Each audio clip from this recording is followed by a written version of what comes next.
Now, I do find it kind of crazy how money can be more of a talking point in gaming rather than the actual games themselves, but at the same time, I understand, because it's hard to enjoy the newest cool shit in gaming when the result of using things like the latest frame generation technology on your graphics card is generating a lien from your mortgage debt turning into foreclosure. Gaming has always been expensive. Like, that's just been a constant in this hobby since literally day one. But at the same time, for the past few decades, there's always been a cheap culture in the hobby to balance it out and give players that don't want to spend insane amounts of money on maybe the newest games or the latest hardware and still enjoy the most out of the medium. And one of the most common ways that players choose to save cash and still get the most out of gaming, illegal activities excluded, is by just looking into more retro titles and selecting from that generation of older games to play from in their entire gaming library. But for the most part, when it comes to these older games, the grand majority of them, you'll be able to find them for cheap almost anywhere that you look. Like, I can almost bet that your local Walmart has a Fallout 4 copy for PC that they still can't get rid of and are practically begging you to put in your pocket and steal from them. Unfortunately though, the reason that retro games has the connotation of being just an expensive hobby nowadays is because it's entirely defined by the outliers of the price situation, where there's a select number of growing games that are just increasing up in prices, and most notably in the sanction of where you actually buy these games nowadays being the retro stores. You see, in recent years, I've viewed certain retro games, especially of the first-party nature that might go to specific consoles, as being in this weird pendulum of price tags, to which they'll start off at that base expensive retail pricing, and then once they reach the middle friction, they'll just stagnate in price tag, maybe get a discount, and then you reach the end of that pendulum swing, to which you get your equal and opposite reaction of another price increase for that same game, and then you have situations like Kid Icarus Uprising going for $30 just for the box. I cannot make this up. And I mean, obviously, like I just showed you, the state of retro game prices aren't solely dependent on the retro game stores themselves, but also other factors like online sellers or even vendors at places like, gaming conventions. But the reason I want to single out game stores themselves is because these are sort of like the final big gaming shopping hubs that we have left, as big name companies like GameStop are starting to dwindle down in numbers. And I mean, nobody's going to Walmart or Target just to specifically talk about games. So these usually locally owned retro game stores carry a dying vibe that's treasured within a lot of gamers' hearts, but unfortunately is just riddled with the idea that these game prices are just outrageous and downright unaffordable. So I just wanted to shed some light as to why these prices are the way they are, and not just single-handedly for the retro game stores themselves, but also for the other interconnected factors in this whole retro game market, being the online, sellers and also vendors at places like the game conventions.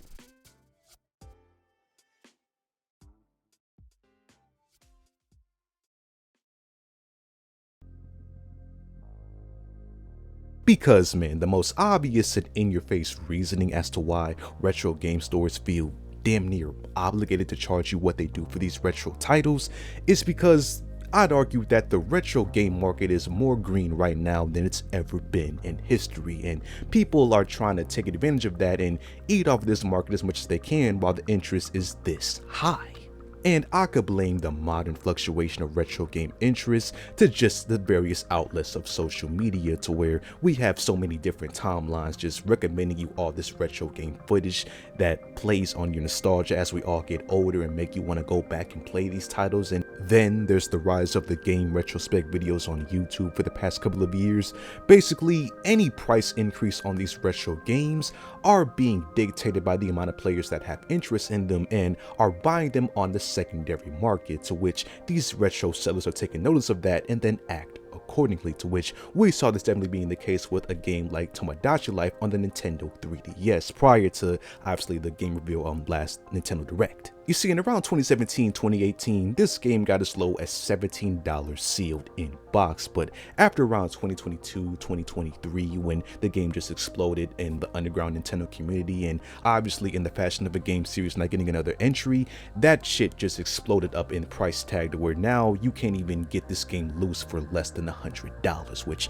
is insane, by the way. So yeah, just like any other product in life, especially of the dead stock ones to which they won't get any reproduction runs anytime soon, when the demand is super high, sellers are going to try to charge for that game as much as they possibly can until nobody buys it, and then they'll be forced to mediate the price tag to try and get it off of, their shelves. But again, that's the common sense reason for why all sellers charge what they do for certain games. But like I said, when it comes to the intricate details that players might not know or choose not to know as they leave a bad review on Yelp for some of these retro game stores, it's that the cost of running an entire building to sling these playthings out of is immensely expensive, especially nowadays, to which there's not too many opportunities for growth and, money, where the cost of living is going up all the time. Because dude, retro game store owners have to consider the expensive overhead of just being in that building itself, with things like property taxes, renting the building if they don't own it, all the maintenance it takes to keep the building looking clean,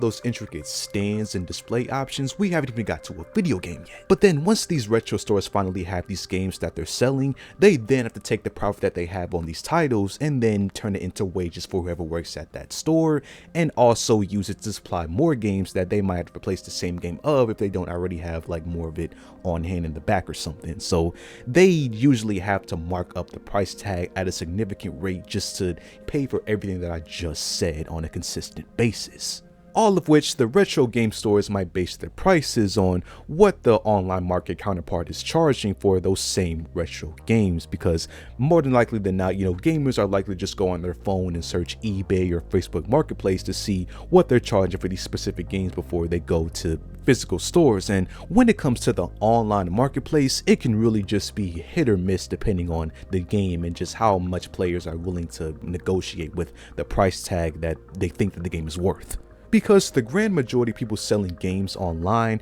are only in it for the profit of that game specifically, because they might see that a game is worth some sort of value and they might try to charge for that game no matter if it's actually worth that or not, because they don't have to worry about the overhead fee of, like I said, all the things that come with the retro store, and only the eBay or Mercari cut that they have to pay up no matter what they make on that game. While you do have the outliers of those people selling games for insane amounts of money, you also have people that might sell a game that they don't care what they get for it, they just want to get it off of their hands, and they might even take a good offer on that with like the best offer option on eBay, to where you can pay a much more negotiable price tag depending on how bad that person might want to get rid of that specific game. And even, the bid wars, you can bid on the game and likely pay an even better price than you might have expected depending on how bad other players see the game and want to pay into that as well. And of course, some physical retro stores have the option of taking offers on certain games, but like I said, they usually have a set markup on these titles, since making a profit is the most important thing that they can do, especially if they're in a tight situation with the overhead fee of just maintaining that building. And you see, with that contrast and overall pricing, with the retro game stores being on the usual higher end and the online marketplace being more negotiable, that just leads the question as to how retro game stores can even thrive with what they charge in a market in the way that it is right now. And that's simply just because, the retro game stores are right there and you're physically there in that moment. You can actually see a game and take it home with you on that same day. An option which on the online marketplace, unless you want to pay unfathomable overnight shipping prices, you don't have the option to get that game right then, and you have to wait maybe a week or two just to get it on your doorstep. So it's just adds to the overall value of going to a retro store and just having the convenience of having the game right there, to which people usually plan trips out of. Maybe they'll go out of state, out of their city, just to go to these stores, and they probably won't come back empty-handed, so they'll just cave in and pay those higher price tags. But then there's also the specific cases with the game convention vendors, or even people at flea markets trying to get their games off there, because these people usually have the whole right then and there option like the retro game stores have, and also taking more offers and being more open and negotiating the price tags like the online marketplace, since they usually don't want to go home with the shit that they came with on that convention. Either way, no matter which one of these outlets you might decide to get your retro games from, it's important to understand that they're all interconnected and might even have some sort of like food web type of thing going on, in which you might start off as like a retro vendor seller at some gaming convention, and then your success might lead you to go online and then even further to own your own retro store. So that just shows how powerful the retro game market can be, and also just leave even more room for retro game stores to charge as much as they want to, depending on how successful they become. And then moving to another perspective of these retro game prices that I believe deserves its own talking point is just the whole idea of having rare and just harder to obtain games, to which obviously you do have the traditional sense of rare games, but I do believe that there's also another meaning to just the whole idea of having a rare game that isn't just the case of having a limited print run. It goes without saying that you obviously have highly sought after things in gaming that are expensive no matter where you look, like titles such as Pokemon XD for the GameCube, or even consoles like the Game Boy Advance Red Target exclusive variant. But like I alluded to earlier, most retro stores at the beginning of their journey provide their own games to sell. Like maybe they'll buy a bunch of collections and then put it up in their store. Maybe they'll have their own games that they want to put out there. A good way to start, but no matter where they are in their journey, they're going to have to resupply these games at some point and have much of a selection just to keep the games flowing and keep people buying into the store. So oftentimes these stores rely on people bringing in these games for them to buy off of them and then sell at the higher marked up price tag, or where that whole new idea of a different sense of rare comes into play is to where the people of these stores, the store owners, might have to go out themselves and seek out these games for cheap prices at places like garage sales, those vendors at game conventions. You see how the shit goes in a freaking circle. The labor it might take to not only find these rare games, but also at a decent price tag for them to, flip it and charge for a decent markup price is obviously a rare thing that some game stores take the time to go out and seek, which I also think is another case as to why game stores charge a lot of money. No matter how you slice this pizza though, retro games as a whole are just going up in price tag as people just want to go back and own these original experiences and don't want to deal with the modern times of trying to navigate these old games on modern systems. A trend which retro game stores attempt to follow in order to keep the lights on and pay their bills. So it's important to understand that there's always two sides to a story, and a lot of times these retro stores aren't just charging for, the sake of charging insane price tags. But then again, there isn't a bone in my body that can pay more than retail for any old game out there, so what the hell do I know? Either way, I do believe that retro game stores provide the best experience for buying old games when it comes down to it, but at the same time, it's always important to understand like what you're buying and always look at various options when it comes to purchasing your retro titles.